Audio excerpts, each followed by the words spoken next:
Il y a 10 ans, une attaque de requins sur un surfeur marquait le début d'une série tragique à La Réunion, une vingtaine d'attaques, 11 morts.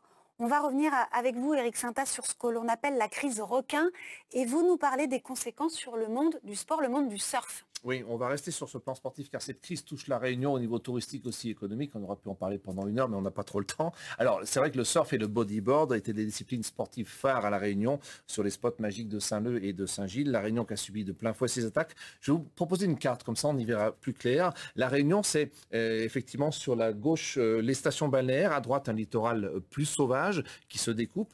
Et puis il y a la réserve marine en bleu foncé qui va se construire côté ouest, en plein cœur de la zone balnéaire. Et vous allez le voir ensuite sur les animations, les attaques à partir de 2011 qui se concentreront dans cette zone, sans dommages en vert, mutilantes en orange et mortelles en rouge à partir de 2011. Vous l'avez dit, donc 27 attaques, 11 morts dans cette décennie et 7 amputés.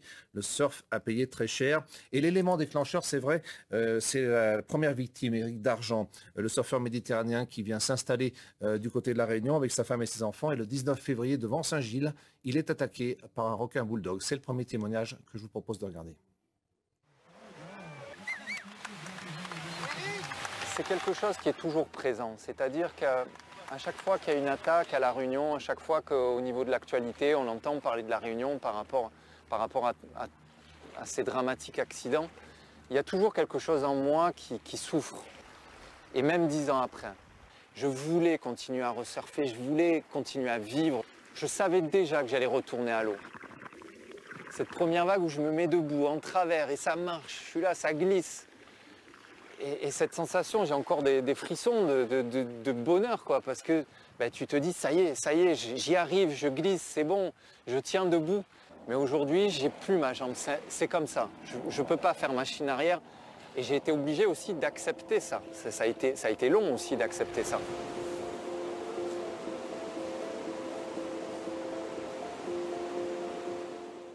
Alors lui s'en est sorti, il reste handicapé à vie, mais est devenu vice-champion du monde de parasurf avec sa prothèse, une volonté incroyable.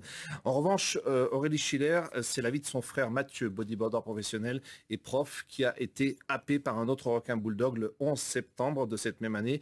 Mathieu, dont le corps n'a jamais été retrouvé. C'est le deuxième témoignage que je vous propose de regarder, il est très fort. Je pense que la cicatrice ça sera toujours ouverte tant que les questions n'auront pas obtenu de réponse sur le pourquoi, le comment mon frère et les autres ont été attaqués. Je pense que je ne ferai pas mon deuil. Donc Mathieu, il est là tous les jours et c'est lui qui me porte dans ce combat qui est le mien. Moi, j'aimerais beaucoup y retourner à La Réunion. C'est ma terre de cœur, évidemment. Me rebaigner à La Réunion, je vais avoir du mal. Je vais avoir du mal, mais si on arrive à trouver des solutions pérennes et sereines, un jour j'y arriverai peut-être à dépasser le drame qui me touche.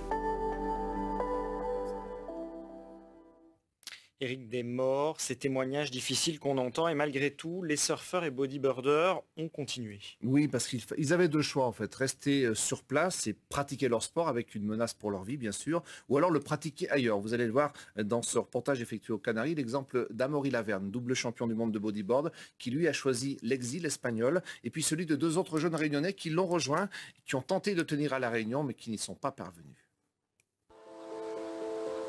C'est vrai que tout s'est passé très vite. Nous, le début de la crise requin, avec l'attaque d'Éric Dargent, on sentait déjà que quelque chose était en train de se passer, même si les conditions de l'attaque ont forcément nous troublé un petit peu, parce que c'était donc après un cyclone, mais c'était quand même un endroit où on surfait beaucoup. Et puis après, les incidents se sont succédés. Et là, vraiment, on a pris une décision. On s'est dit qu'on va aller vivre aux Canaries définitivement.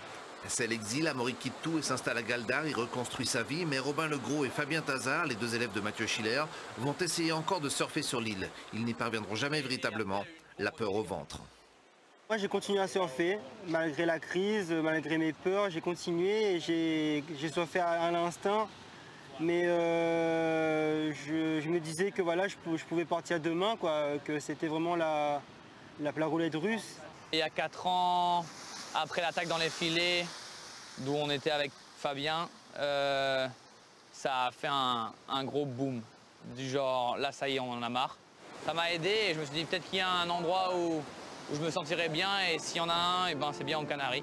Alors les deux vont rejoindre Amaury qui va les rassurer. Ici les conditions sont parfaites pour surfer, les vagues de riff sont parmi les plus belles du monde.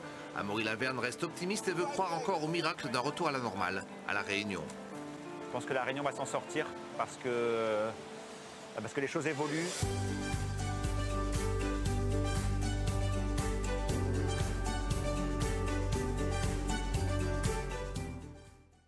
Et à La Réunion, Eric, l'avenir du surf, il ressemble à quoi?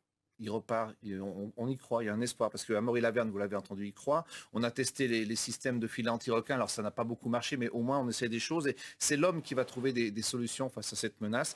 Exemple, Clément Lodéo, qui était parti et qui est revenu, qui avec le président de la Ligue, Eric Sparton, remue un petit peu le surf à La Réunion, et vous le voyez, les cours ont recommencé cette année. Alors il y a toujours l'interdiction de baignade qui date de 2013, mais les écoles de surf et les clubs ont obtenu une dérogation. Alors c'est par petits groupes de 6 avec un encadrement très strict, avec le système de la vigie. Ce sont des bateaux qui alertent dès qu'il y a un squall et qui est repéré pas très loin de ces plages, de ces spots. Alors pour l'instant, ce n'est pas une grosse reprise, mais que c'est vrai qu'il y a peut-être eu un trou générationnel au niveau des sportifs, mais la relève arrivera. Il n'y a pas d'attaque à noter depuis 2 ans. Alors, est-ce qu'on croit à un espoir peut-être?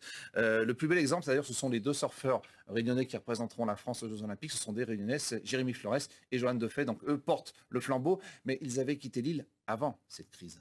Merci beaucoup Eric Saintas pour tous ces témoignages très forts. On pense notamment à Aurélie Schiller, notre collègue de France Info, qui a bien voulu témoigner de ce drame, de son drame familial. Pour vous, merci donc pour cette actualité en Outre-mer.